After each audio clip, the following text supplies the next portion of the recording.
Okay, so Randy Orton versus Seth Rollins was supposed to happen, and I think, watching enough wrestling, you knew there was going to be a swerve coming along where, all of Seth Rollins' buddies turn on him and Seth is left alone, so Randy Orton looks like he has the advantage, but when a guy go back and forth, let me just finish. I'm glad they didn't do the match tonight on Raw, because for some reason, they always give away free matches that they always want people to pay for. They give it away for free on Raw almost every single time. So on the plus side, I'm glad the match didn't happen. But they teased it. But I think a lot of people knew that there was going to be a swerve and Orton was going to get ambushed. Now, personally, I didn't know. Well, no, I did know. It's just I forgot that Sting was going to be there. So once I saw Twitter, everyone's like, Sting's coming, Sting's coming. I'm like, oh yeah, there was that picture of Sting that got leaked online of him at the airport in Iowa.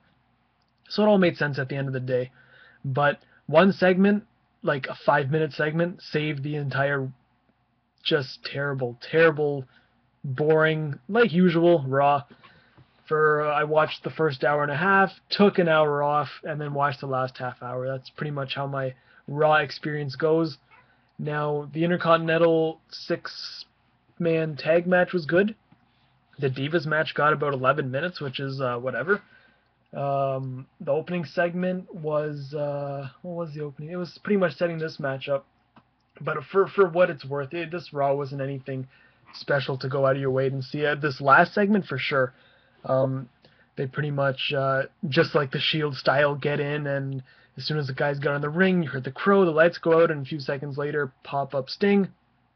And just the shot, I was tweeting about it, that you have Orton, Sting, and the WrestleMania sign in the back, and Sting's just there in his jacket and his full face paint on. He has the bat in his hand, and Orton has the chair in his hand, and he's kind of looking at Sting like, what's going on? Just that shot right there, just the past of what wrestling was, and I guess the present of what wrestling is, just standing side by side. And that's the thing with Sting, is that he's been out of the WWE picture for so long that there's so many combinations you can put him in with that we have never seen him. We probably will never see again.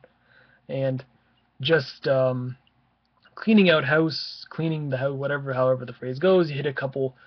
You hit an RKO, you hit a splash and the death drop, and just pointing the bat at Triple H. It was a good segment. I really enjoyed the last 5 minutes of Raw, but the other 2 hours and 55 minutes I guess the Intercontinental title match, like I said, it had a good little match, and but otherwise Raw's never good. And the Heyman promo was another thing that was all right.